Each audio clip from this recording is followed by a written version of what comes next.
E olha, o presidente Lula avaliou como a maior resposta do Estado ao crime organizado da história até aqui.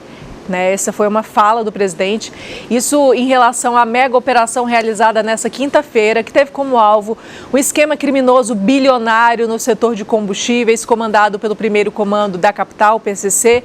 A operação batizada de Carbono Oculto ocorreu em 8 estados simultaneamente: São Paulo, Espírito Santo, Goiás, Mato Grosso do Sul, Mato Grosso, Paraná, Rio de Janeiro e Santa Catarina.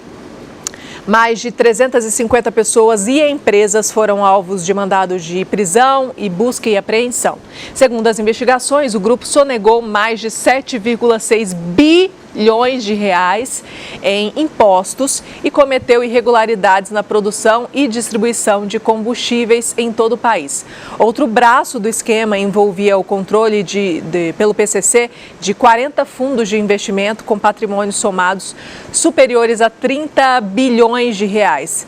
A Avenida Brigadeiro Faria Lima, na zona oeste de São Paulo, um dos principais centros financeiros do país, reúne 42 dos 350 alvos da mega operação.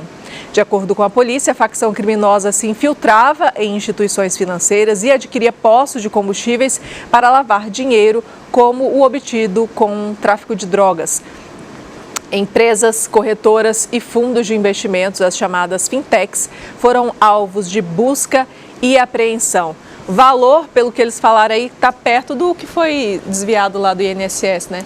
Uma operação que precisa sim ser elogiada. O crime organizado é um problema na América Latina existem essa operação, nós teremos desdobramentos dessa operação. E provavelmente com os próximos, com os próximos desdobramentos, nós alcançaremos servidores públicos e políticos. Por enquanto foi essa a primeira camada, pessoa física, empresa. Mas você acha que vai chegar eu acho que vai chegar. Porque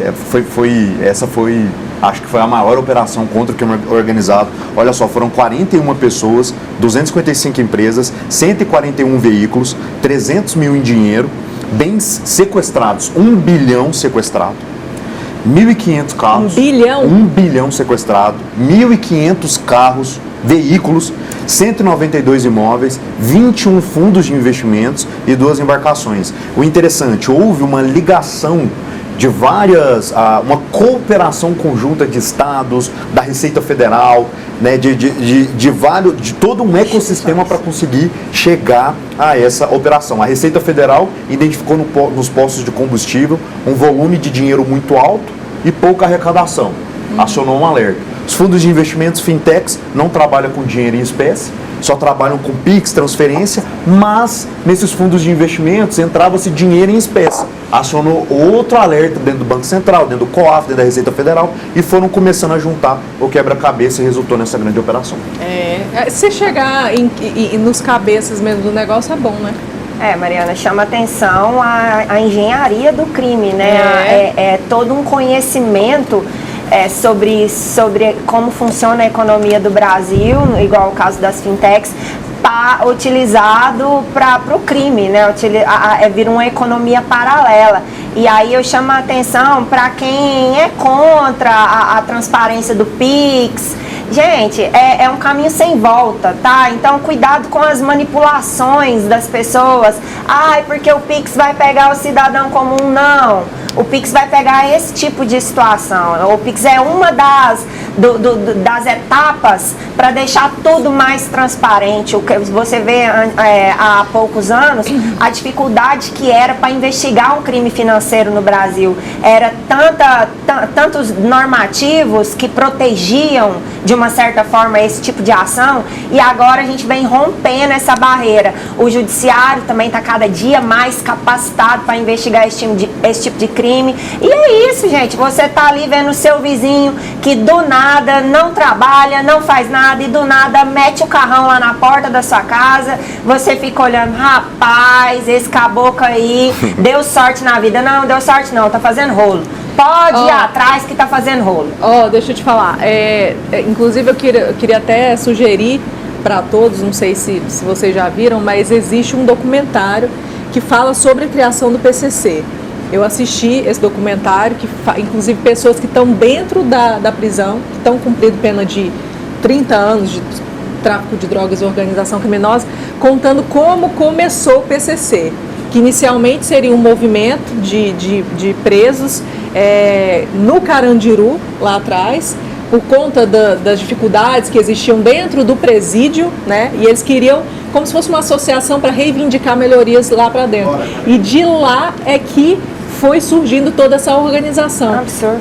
Eles começaram a perceber ao longo do tempo que se eles investissem em estudo de um cara que é formado em direito, ou de um jovem, ou do pessoal deles, para estudar e se formar em um advogado, um juiz, ter mandato, colocar também, dinheiro na política. Isso aí é o de menos, né? Mas a gente tem, inclusive eles mesmos falando, eles viram esse intuito de investir no estudo dessas pessoas que já eram faccionadas, para que essas pessoas tivessem condições de prestar um concurso e de serem juízes, advogados, promotores, enfim, tudo isso para estar também na parte jurídica. Porque na política já estaria, mas na área jurídica também. Né? E é isso que a gente vê, como quando a gente vê assim, um criminoso de alta periculosidade do PCC ou do Comando Vermelho, não sei o que, o juiz soltou. Né? E aí, ou não foi nem denunciado, então... E Mariana, o esquema é muito organizado. Muito. E Mariana, e aí as pessoas perguntam, da onde nasce, da onde começa esse crime organizado? E aí eu peço licença para chamar a atenção. É o baseadinho, que todo mundo acha que ninguém... Ai, no tadinho, fuma só um baseado, isso não é crime, isso pode... Coitado, é isso aí que mantém o crime organizado. Então, gente, não é crime, mas é o seu dinheiro, do seu baseado, que está mantendo essa galera.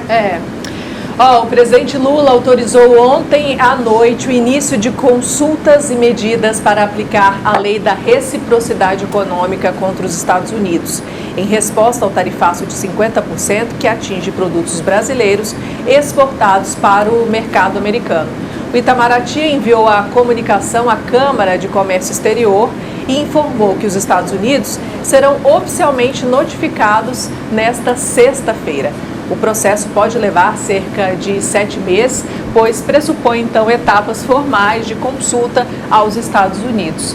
A CAMEX terá 30 dias para avaliar se o caso se enquadra ou não na lei da reciprocidade, antes que sejam aplicadas quaisquer contramedidas.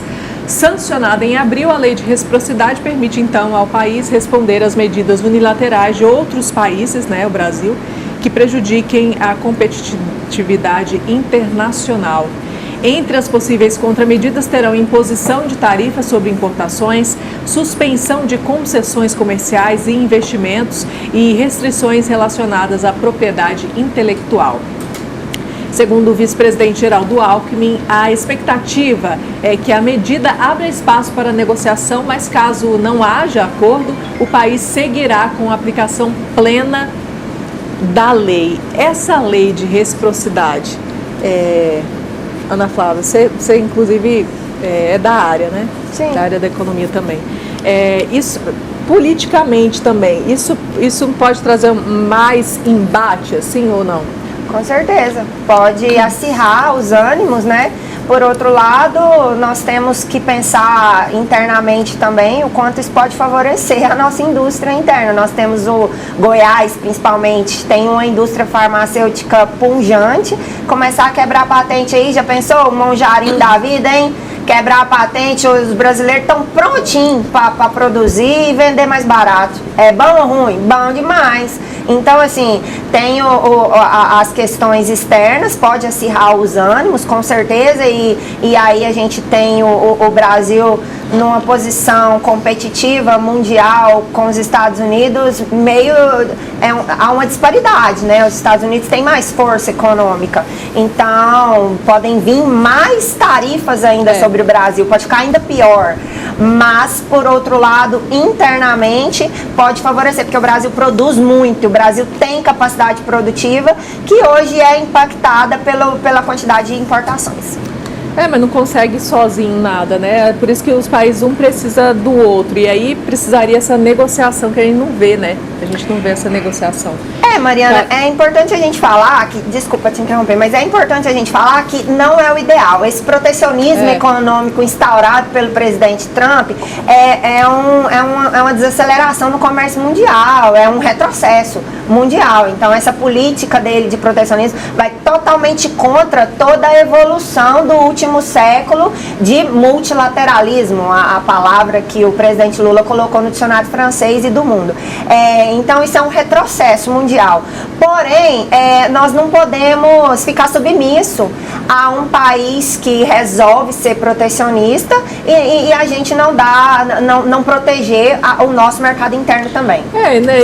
Essa questão, é a negociação, né? A Ana Flávia comentou, né, sobre a possível quebra da propriedade intelectual. Se isso acontecer, nós seríamos considerados um país, assim, anátema no mundo afora, né?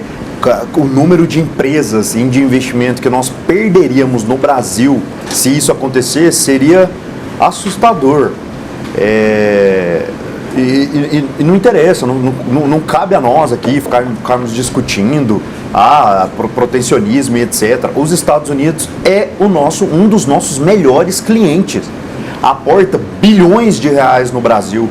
Se ele quer mudar a conversa, nós como vendedores aqui, a gente tem que sentar e negociar. Nós temos que nos adaptar para o bem das empresas brasileiras e do brasileiro. Nós não podemos ser penalizados por uma falta de diplomacia do governo federal, porque não consegue sentar e não consegue negociar. Prefere ficar no campo ideológico, ficar ao lado da Venezuela, ao lado da China, né? Ter essa ideia de que o anti-imperialismo americano, eles não falam isso, mas as ações são essas, é essa a narrativa. Nós temos que abraçar aqueles que aportam, aqueles que investem em nós. Agora, o posicionamento do governo federal é ridículo, abrupto e prejudica a população brasileira.